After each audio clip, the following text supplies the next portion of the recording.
Buenos días, jóvenes, es un placer estar aquí con ustedes, compartir parte de las investigaciones que hemos estado realizando a la fecha y sobre todo agradezco a la universidad por la invitación. Es un placer compartir y empezar con este tema, uso y producción de tricodermas nativos. El uso y producción de tricodermas nativos, como ya bien mencionó el maestro, es una necesidad que actualmente se requiere buscar sustituto de pesticidas y los tricodermas vienen a jugar un papel importante en el nicho ecológico de la producción de plantas o la producción de alimentos. ¿Sí? Vamos a empezar.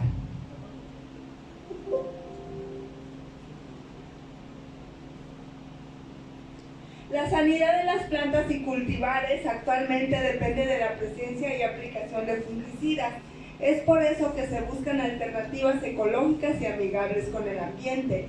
Además de brindar protección fitosanitaria, los tricodermas son especies endófitas nativas y es una alternativa a, como ya dijimos, a pesticidas, ¿sí? Además de que los tricodermas solubilizan algunos nutrientes, dejando disponibles para que la planta los pueda asimilar de manera más apropiada.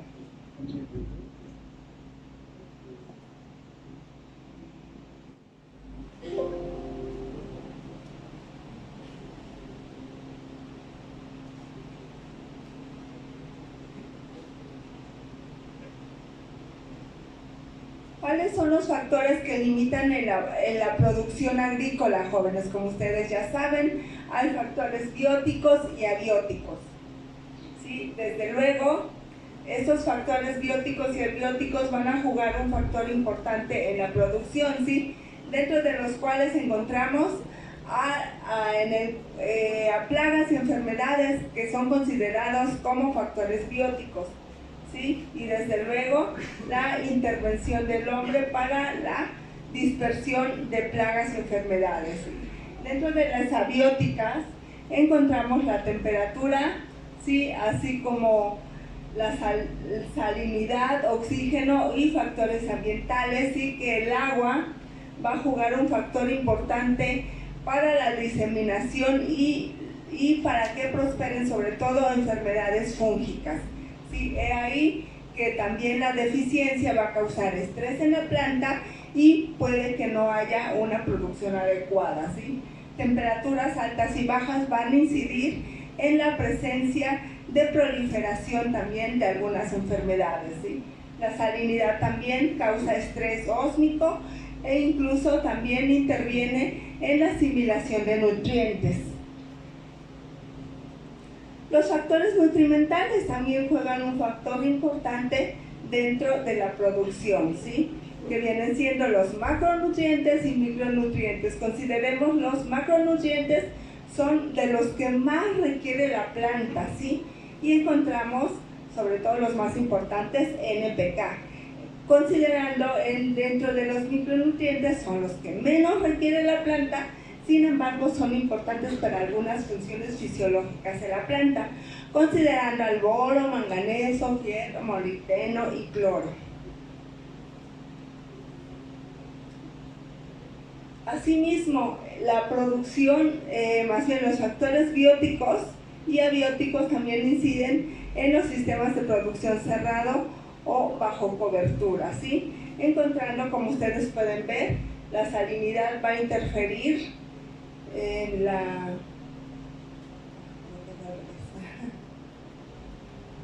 aquí en el suelo, ¿sí? En la asimilación de los macro y micronutrientes, y obviamente pues se van a ir acumulando en estos suelos, para los cuales hay que corregir el suelo o el sustrato en el cual vamos a cultivar, ¿sí? La retención de humedad en el caso del suelo, las características físicas y químicas, todo ello van a interferir en el sistema radical para asimilar los nutrientes que requiere la planta. Asimismo, la temperatura y la humedad relativa van a estar en función también de la transpiración de nuestro esperante o nuestra planta.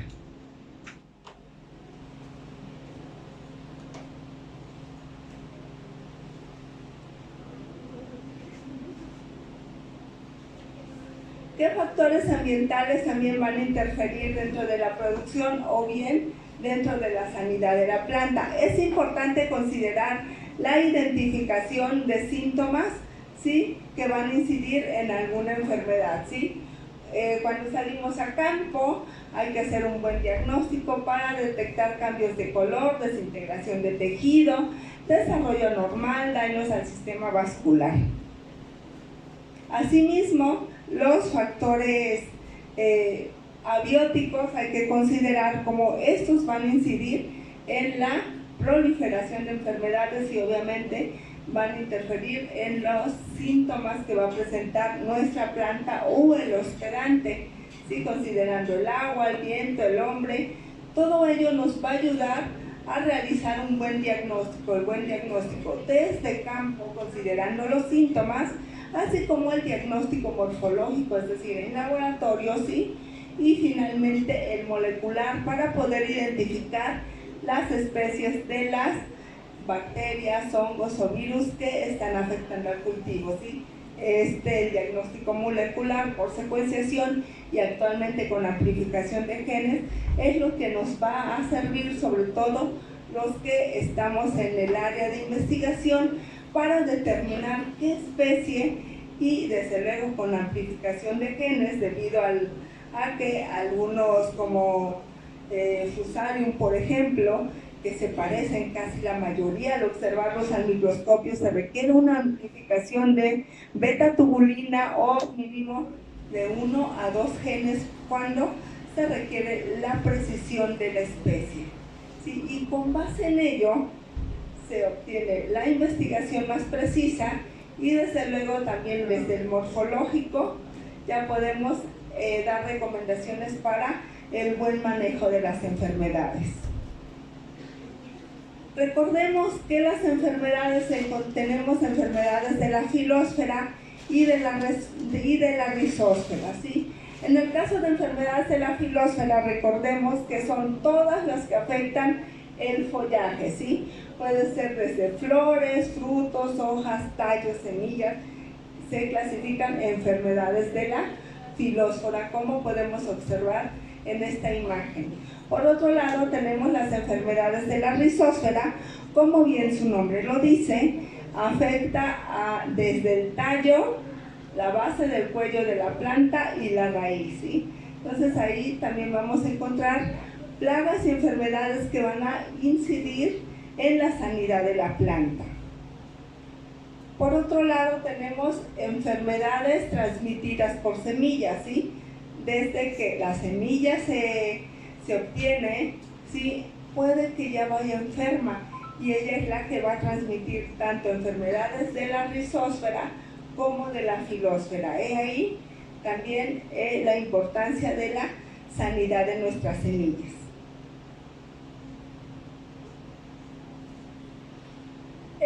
Y eso es apenas en la base de la USA, que es una base internacional. Se reporta que en Estados Unidos y alrededor del mundo existen más de 50,000 patógenos diferentes que afectan a las plantas, ¿sí? Pueden ser desde hongo, virus, ¿sí?, nemátodos, ¿sí?, bacterias, ahí no lo integramos, pero son de los más frecuentes, ¿sí? ¿Por qué usar microorganismos en la agricultura? Como ya lo mencionaron, juegan un papel importante en la biodiversidad y el equilibrio de la microbiota del suelo.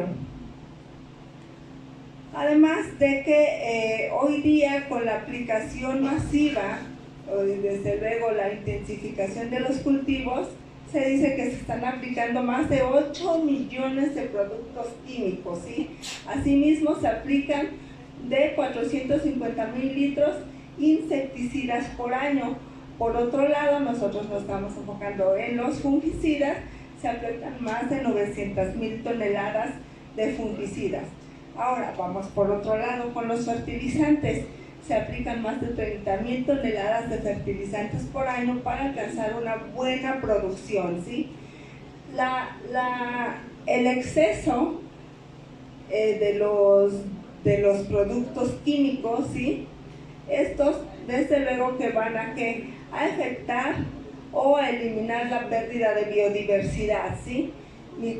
Obviamente, cuando se aplican varios en el suelo, varios de estos fungicidas, insecticidas, herbicidas y todo lo que viene siendo pesticidas, van a causar un déficit o un desequilibrio en la microbiota del suelo, dañando a los microorganismos benéficos, ¿sí? Así como el impacto ambiental, que viene siendo la contaminación de suelos, contaminación del agua, y desde luego que el hombre no se puede exentar de que les pueda afectar estos pesticidas. Cuando ellos no utilizan la protección adecuada, puede llegar a causar enfermedades de la piel, el hígado o bien el sistema nervioso.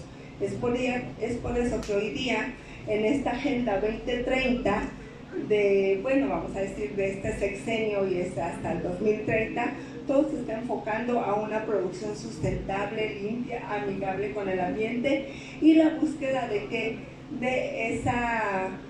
esa seguridad alimentaria, ¿sí? ¿Alguien ha escuchado hablar del MIP?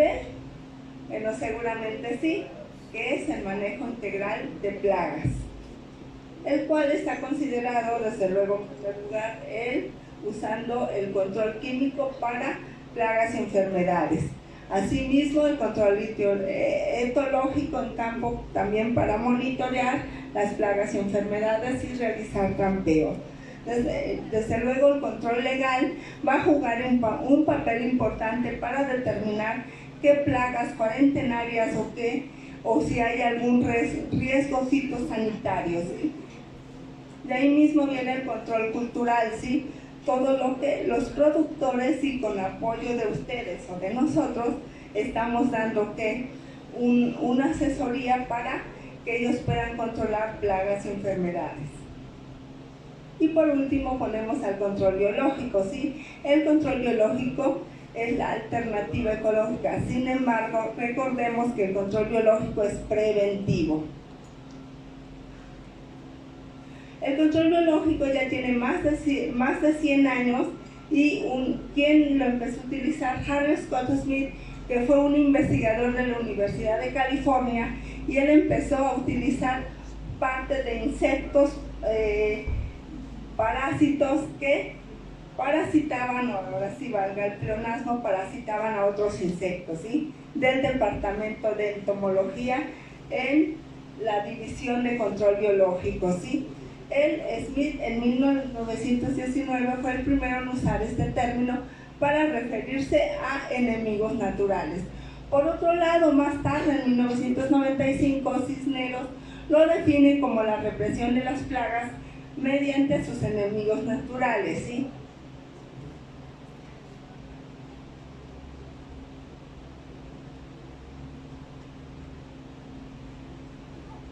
Bien, aquí este señor viene a poner parte de la piedra angular para el control biológico de enfermedades. De ahí la importancia donde empezamos a trabajar con tricoderma, ¿sí? Tricoderma, desde luego, son nativos, ¿sí? Es decir, habitan en el suelo, ¿sí? En todo el globo terráqueo, y podemos encontrar diferentes especies de tricoderma. Anteriormente el tricoderma lo habían encasillado a tricoderma harzianum. Todos han escuchado hablar del tricoderma harzianum. Actualmente, con la biología molecular o el diagnóstico molecular mediante secuenciación, podemos identificar diferentes especies, ¿sí? Y desde luego que algunas especies están asociadas con los cultivos, ¿sí? Más adelante vamos a ver, o en esta diapositiva podemos apreciar cómo nosotros primero, para aislar al tricoderma, endófitos. ¿A qué me refiero de endófitos? Que están prácticamente en el tejido, ya sea en tallo, ya sea en el tallo, en la raíz o incluso en el follaje. En el follaje hay muy pocos reportados, sin embargo, habitan más en el suelo. Para ello, desde luego, previo a que nosotros salimos a campo, traemos raíces, las procesamos y preparamos PDA más cloranfenicol, y de ahí incubamos a 25 Celsius. Podemos ver aquí el aislamiento traemos el tejido, lo embebemos en medio PDA y durante 3 días lo ponemos a luz para estimular la producción de conidias y nosotros estar seguros que viene directamente de tejido. Finalmente purificamos y obtenemos diferentes especies de tricoderma. Podemos ver aquí, ya que tenemos las especies puras, identificadas principalmente por secuenciación, porque al observarlos nosotros al microscopio, en su mayoría se parecen los tricodermas. Solamente por secuenciación podemos saber qué especie es la precisa, ¿sí? Ya que identificamos, purificamos, preparamos una solución de conidia, ¿sí? Ponemos el sustrato, ya sea arroz, avena o incluso trigo, y ajustamos con la cámara de Neubauer a una concentración de 1/10 a las 6 mililitros de conidios, inoculamos y este es nuestro producto final. Que para eso damos también un taller a técnicos y productores para que aprendan ellos el proceso de los tricodermas. Ahora, ya que tenemos ya nuestro tricoderma aislado, identificado, purificado, preservado y demás, procedemos a hacer la producción masiva de tricoderma, como en las 2 láminas anteriores. Y lo que mucho preguntan los productores, y luego ¿qué hacemos? Porque desafortunadamente no traje, doy así como una conferencia de 3-4 horas y un curso taller, donde mostramos todo el proceso o parte del proceso. Veamos toda la exposición de tricodermas. Ahora, ¿cómo la aplicamos? De la siguiente manera, ¿sí? Ya que tenemos el invernadero, lo que hacemos, traemos el producto en un bote con agua, dejamos el producto caer, movemos muy bien, después colamos, ¿sí? Colamos o separamos el sustrato, dejamos solamente la solución de tricodermas y vertimos en la bomba, ¿sí? Si es el sistema de riego, se pone directamente al contenedor y obviamente que cada vez que se riega se va liberando la solución de tricodermas mediante el riego, ¿sí?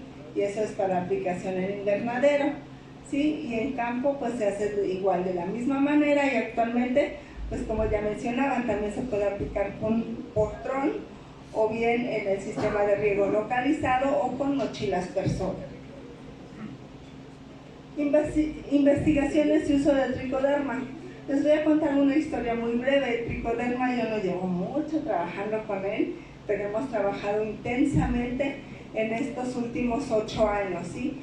Gracias a la investigación de estancia postdoctoral, ahí afinamos prácticamente el sistema de producción e identificación de tricoderma tanto en sólido, líquido y en presentación de polvo, ¿sí? Entonces, durante 2 años de estudios postdoctorales, ahí aprendimos mucho de tricoderma y gracias a ello estoy en INIFA. Ahora les voy a presentar las investigaciones que hemos hecho. Una vez que nosotros queremos identificar desde luego las enfermedades, así como tricoderma, vamos al campo, detectamos síntomas, traemos muestras de raíces, en suelo, llegan al laboratorio. Previo a ello, nosotros preparamos nuestros medios de cultivo dependiendo el patógeno con el cual queramos trabajar, y utilizamos, en el caso de Phytophthora, utilizamos el imexazol o bien el medio de cultivo PAR, que es un medio selectivo PAR, y de ahí ponemos el cloranfenicol. En el caso de tricoderma nada más ponemos PDA más cloranfenicol. El cloranfenicol es de uso humano, pero lo ocupamos nosotros en laboratorio para inhibir bacterias gram positivas y gram negativas, ¿sí? Ahora, ya que purificamos nuestro tricoderma y demás, lo que hacemos es ya hacer nuestros confrontamientos duales. ¿Por qué? Porque no puedo reproducir un tricoderma masivamente sin antes asegurarle al productor que nuestra especie de tricoderma es ampliamente competitiva para controlar ciertos patógenos, ¿sí? Entonces, para tal efecto utilizamos la técnica de cultivos duales, ¿sí? Donde ponemos al tricoderma en un extremo, ¿sí? Y al patógeno en el otro. Y vamos realizando la medida de crecimiento y vamos tomando datos cada cierto tiempo o diariamente, ¿sí? Y de ahí aplicamos la fórmula del PCR, que es PCR, porcentaje de inhibición del crecimiento radial. Asimismo, hay algunas especies de tricoderma que llegan a sobrecrecer al patógeno, que esa vendría siendo la especie ideal. ¿Por qué? Porque esta llega, no solamente es ampliamente competitiva, sino que llega a colonizar al patógeno, ¿sí? Y para ello nosotros aplicamos la fórmula de porcentaje de colonización en algunas especies que presentan esta característica o este comportamiento. Y desde luego que con base en ello también se obtiene la clasificación de la capacidad antagónica, que es la clase 1, a lo mejor la que mayor comportamiento lleguen a tener algunas especies de tricoderma, donde el sobrecrecimiento de tricoderma que coloniza toda la superficie del medio y reduce la colonia del patógeno. Esto vendría siendo lo ideal. Con base en ello, nosotros decidimos qué tricoderma y qué especie, qué aislamiento vamos a reproducir de manera masiva. Es lo que les digo, porque muchas veces venden los tricodermas, pero no sabemos si hay investigación de fondo, ¿sí? Que en su mayoría el tricoderma se comporta de una manera que llega a controlar más del 50% al patógeno.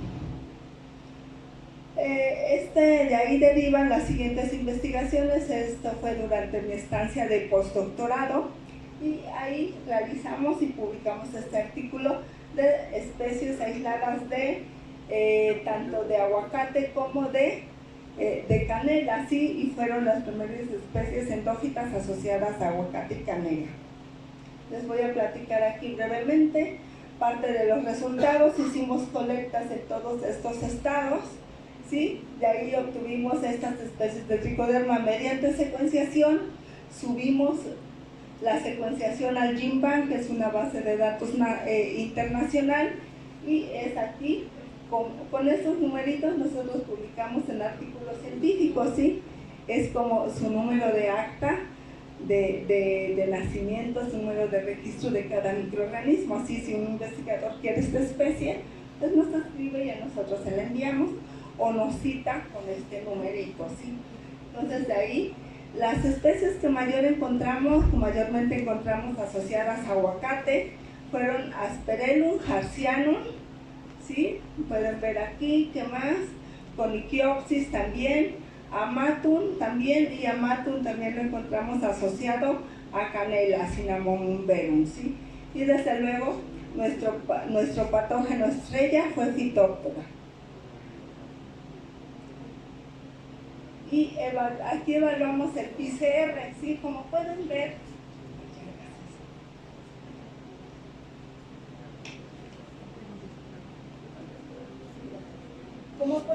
ya aquí es donde tenemos el resultado con las fórmulas que les mencioné, encontrando el que mayor inhibió a Phytophthora cinnamomi fue el Trichoderma asperellum con un 78.32% de inhibición. Lo que dice Dulcinea y Lorito, que Lorito es una eminencia en tricoderma, ¿sí? Ellos mencionan que del 80% hacia arriba, o es más, Dulcinea, que también publica mucho, yo creo que es una mujer espectacular a nivel internacional, no sé qué hace, pero publica demasiado con tricoderma. Ella menciona que del 60 al 70% se puede considerar una especie de tricoderma que puede controlar y asegurar la sanidad de la planta, ¿sí? Entonces, es ahí donde encontramos a este tricoderma. Por otro lado, tenemos el Trichoderma harzianum, ¿sí? Bueno, ahí se movió, que el aislamiento TH5 te controla menor cantidad. Por último, en la colonización, tenemos a Trichoderma Harzianum cepa TH4. Con esta cepa, más adelante, se muestran investigaciones controlando enfermedades en fresa y en chile.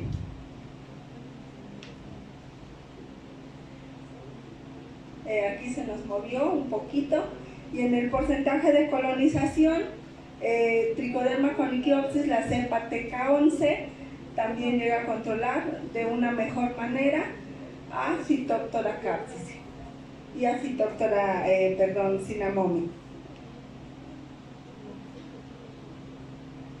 Y desde luego esas cepas también se aplicaron en invernadero y se inocularon al patógeno, ¿verdad? Porque hay que tener la comparativa, encontrando a Trichoderma sphaerulum cepa TAS2 con un mejor control y Trichoderma sphaerulum cepa TAS7, asimismo como Trichoderma conychiopsis, por encontrar mayor número de plantas asintomáticas. También se ha trabajado y gracias a las especies de Trichoderma, y durante la investigación postdoctoral se titularon a diferentes estudiantes de licenciatura y de maestría, y actualmente están en el doctorado, y se publicaron estos artículos con los estudiantes, ¿sí?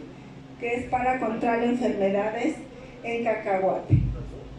Aquí podemos ver, dicen que una imagen dice más que 1000 palabras. Aquí podemos observar a Trichoderma sphaerulum, ¿sí? Que son de las especies que se aislaron de aguacate, ¿sí? Y de ahí surge la investigación con Trichoderma, ¿sí? Una Trichoderma que fue aislada de cacahuate, perdón. Otra, la de Trichoderma conychiopsis, que se evaluó también contra macrofomina. Macrofomina es el que se ubica de este lado, lo más oscurito, y podemos ver que hay colonización, ¿sí? Por otro lado tenemos a Trichoderma matum, igual macrofomina, y llega a colonizar, comparado con este o con Trichoderma sphaerulum, que ese nada más crece y forma una línea, ¿sí? Y estos colonizan. Y ahí la importancia donde Trichoderma conychiopsis es uno de los mejores por colonizar, y también Trichoderma amatum. Asimismo, contra Fusarium, Trichoderma sphaerulum, Trichoderma nativa, que no se identificó por secuenciación, Trichoderma conychiopsis y Trichoderma matum, mostraron un buen resultado en el control de Fusarium, como podemos observar en el gráfico, y es en el porcentaje de inhibición del crecimiento radial. De ahí otra estudiante de maestría probó especies de Trichoderma Harzianum contra Fusarium, y podemos aquí observar a Trichoderma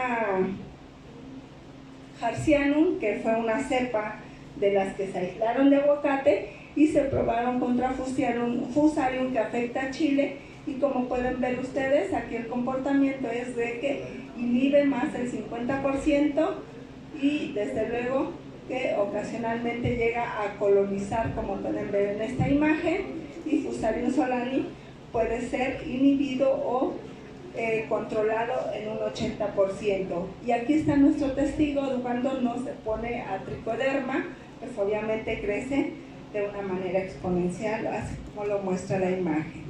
Y aquí podemos observar las imágenes de Fusarium, ¿sí? Y aquí Fusarium que está siendo micoparasitado por Trichoderma Harzianum, ¿sí? Y aquí es cuando muestra los mecanismos de acción de ese Trichoderma contra Fusarium. Por otro lado, también con esas mismas especies de Trichoderma se trabajó con una tesis de maestría de un estudiante, Luis Ángel Morales Mora, que actualmente está en el doctorado y está trabajando con estas mismas especies, pero para detectar enzimas, ¿sí? Y ver si estas se pueden utilizar con un potencial agroindustrial para alimentos, ¿sí? Y él, pues, lo que hizo fue evaluar a Trichoderma Harzianum contra diferentes patógenos de fresa. Como lo podemos observar aquí en esta imagen, tenemos Aspergillus niger, que es controlado en más del 80%, ¿sí? Colletotrichum, que También Trichoderma harzianum, vean cómo lo inhibe. El Rhizopus sustenoliger, pues casi se van a la par, 50 y 50, porque es muy agresivo el Rhizopus, al igual que Trichoderma, ¿sí? Pestalotioxis, que actualmente está afectando a cultivos o frutillas, ¿sí? Entonces aquí vemos cómo lo controla. Curbularia, vemos también cómo controla. Alternaria, Trichoderma, Fusarium, pues ahí se van casi al 50-50 con esta cepa obviamente de fresa, ¿sí? Y a Rhizoctonia. Entonces ahí podemos ver que la cepa TH4, que corresponde a Harzianum, sí le hace frente a la gran mayoría de patógenos, ¿sí?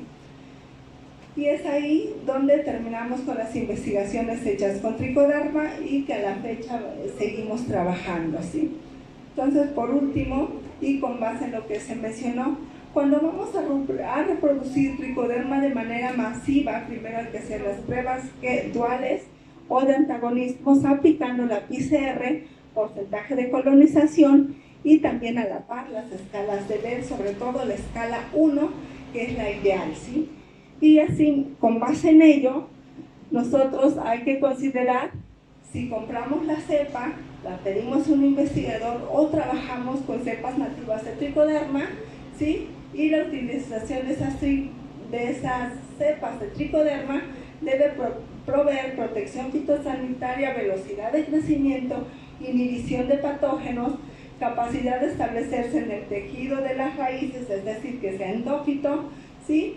Y el éxito de biocontrol de las enfermedades de las plantas va a depender de la calidad y cantidad de las formulaciones de Trichoderma, asimismo como de la supervivencia durante el almacenamiento, multiplicación y colonización después de aplicar la Trichoderma en campo, ¿sí? O en el área de producción. Muchísimas gracias.